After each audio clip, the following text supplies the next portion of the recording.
beliau pernah mengatakan memuji terkait tentang sahabat Abdullah bin Abbas ini. Apa kata beliau? Beliau mengatakan Abdullah bin Abbas adalah habrul ummah. Itu yang pertama, dia adalah merupakan alimnya para ulama. Alimnya para ulama. Kemudian apa? Disebut lagi yang kedua, yaitu wa faqihul ashr. Termasuk adalah orang yang paling paham terhadap agama Allah Azza wa Jalla pada zaman itu. Kemudian yang ketiga, beliau mengatakan wa imamut tafsir. Abdullah bin Abbas merupakan imamnya ahli tafsir.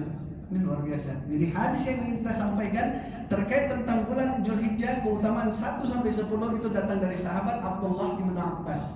Apa kata Nabi sallallahu alaihi wasallam dalam hadis tersebut? Ma min ayyamin al-amalus salih fiha ahabbu ila Allah min hadhihi al-ayyamil 'ashr. Kata Nabi SAW, tidak ada satu hari yang jika kita beramal saleh di dalamnya lebih disukai, lebih dicintai oleh Allah Subhanahu wa taala min hadhil ayyamil ashr. Kata Nabi, melainkan 10 hari pertama ini. Yang dimaksud yakni Asyurul Awal min Dzulhijjah. 10 hari pertama dari bulan Dzulhijjah. Sudah kita lalui sampai hari ini adalah hari ke-9. Besok hari Nahar, hari ke-10. Masya Allah. Ini adalah sebuah keistimewaan karena kita dijumpakan pada bulan Dzulhijjah. Nah, sebuah pertanyaan timbul, Pak. Ketika seseorang memasuki atau mengetahui datangnya bulan Ramadan, maka dia tahu bulan ini adalah bulan yang istimewa, bulan suci Ramadan. Maka apa yang dia persiapkan, Pak? Kira-kira apa yang dia persiapkan? Hah? Kalau ada orang muslim memasuki tahu mau datangnya bulan Ramadan, apa yang dia persiapkan, Pak? Baju baru? Amalia. Kopiah baru? Enggak. Mobil baru? Tidak. Nah, tentu dia mempersiapkan dirinya khususnya untuk memperdalam keilmuan terkait tentang fikih bulan Ramadan. Ya. Begitu juga kadang kita lupa bahwa ada hari atau yang disebutkan tadi dalam hadis Nabi dari Abdullah bin Abbas memiliki keistimewaan dari bulan Zulqa'dah, harusnya sudah kita persiapkan. Oh, nanti tanggal 1 Zulhijjah apa yang harus saya perbuat, amalan apa yang harus saya dalami, ya, kemudian perbanyak dan lain sebagainya. Ya, kenapa? Karena memiliki keistimewaan sampai hari 1 sampai tanggal 10 ini, Pak, tidak ada yang menandinginya sekalipun jihad. Sekalipun jihad, Pak. Kok bisa? Padahal kita tahu jihad itu adalah satu amalan yang sangat istimewa. Betul nggak? Jihad. Dan itu didambakan oleh para sahabat radhiyallahu alaihim jami'an dan kaum muslimin ketika itu saat adanya peperangan di masa itu. Tapi kok nggak dapat mengalahkan 10 hari pertama? Ya, nanti ada pengecualian istisna. Maka Nabi mengatakan min hadhil ayyamil ashr, maka sahabat bertanya, walal jihadu fi sabilillah, tidak juga dengan jihad di jalan Allah wahai Rasul dapat mengalahkan keutamaan 10 hari pertama bulan Dzulhijjah. Maka kata Nabi, walal jihad pun tidak dengan jihad, kata Nabi SAW. Illa, kecuali, kata Nabi. Ya, ada pengecualian. Siapa yang dapat mengalahkan 10 hari pertama yang memiliki keistimewaan ini sehingga dia dapat dikalahkan dengan satu amalan. Apa? Kata Nabi, illa rajulun kharaja bi nafsihi wa malihi summa falam yarji bidzalika syai'an. Kemudian kata Nabi SAW, kecuali seseorang yang dia keluar ke medan perang dengan jiwa raganya serta seluruh hartanya dibawa, falam yarji bidzalika syai'an, enggak kembali lagi. Berarti apa? Gugur, mati di medan syahid. Ini baru dapat menandingi keutamaan 10 pertama bulan Dzulhijjah. Nah, ini kenapa masih ada orang yang kadang saya tidak tahu apakah mungkin ketidaktahuannya atau menganggap remeh terkait tentang keutamaan keistimewaannya, walaupun memang tidak wajib, ya. Artinya ada suatu bonus yang Allah Subhanahu wa taala berikan. Bukankah umat Nabi Muhammad ini, Pak, usianya pendek-pendek? Sepakat atau tidak, Pak? Dibandingkan umat-umat terdahulu yang ratusan tahun usianya. Nah, umat Nabi Muhammad ketika ditanya umur rata-rata Nabi Muhammad, amaru ummati ma baina 60 ila 70 wa aqalluhum yajuzu zalik. Rata-rata usia umur Nabi Muhammad itu adalah 6 sampai 70 tahun. Kalau lebih ada tapi sedikit. Kata Nabi SAW, berarti rata-rata 70 tahun. Ya, rata-rata di sini usianya 30-40 tahun, nggak lama lagi insya Allah. Maksudnya nggak lama lagi kalau kita ikut apa yang dikatakan Nabi SAW rata-rata. Saya pun sekarang sudah angka 3, Pak. Ya 33 tahun, tidak berasa, alhamdulillah. Ala kulli hal, tidak berasa begitu cepat waktu Pak ya. Maka kita harus persiapkan. Ada keistimewaan yang kata Nabi SAW tidak diberikan pada umat-umat sebelumnya, itu diberikan padaku dan umatku. Di antara 5 keistimewaan yang diberikan kepada umat Nabi Muhammad adalah pendeknya usia, tapi amalan yang dikerjakan pahalanya besar.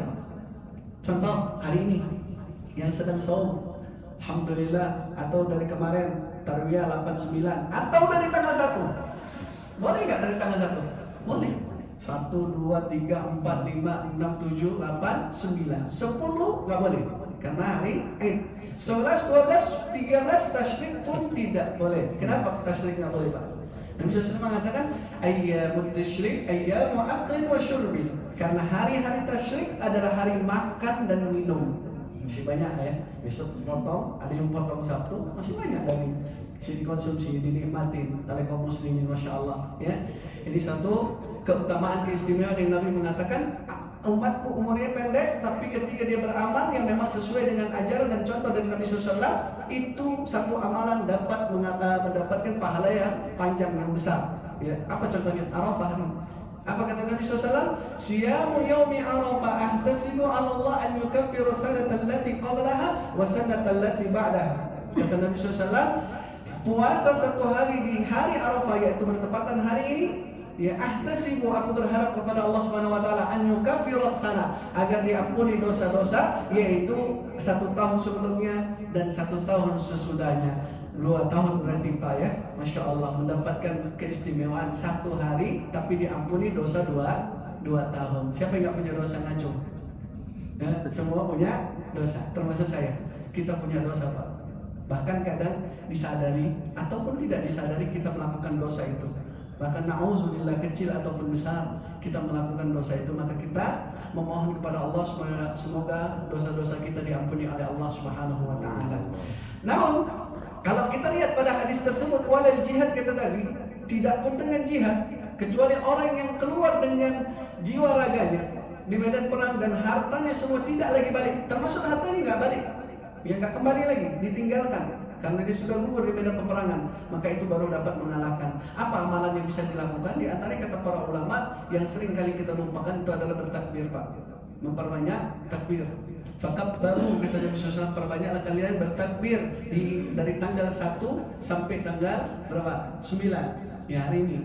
Yaitu adalah disebut dengan takbir mutlak. Ada takbir mutlak, ada takbir muqayyad. Mungkin sebagian orang beranggapan dari tanggal 1 dia bertakbir dimanapun, dalam keadaan apapun, kecuali tempat-tempat yang dilarang, maka dia bertakbir. Sebagian orang yang mungkin belum mengetahui kemudian mengatakan, kok udah takbiran nanti malam Jumat.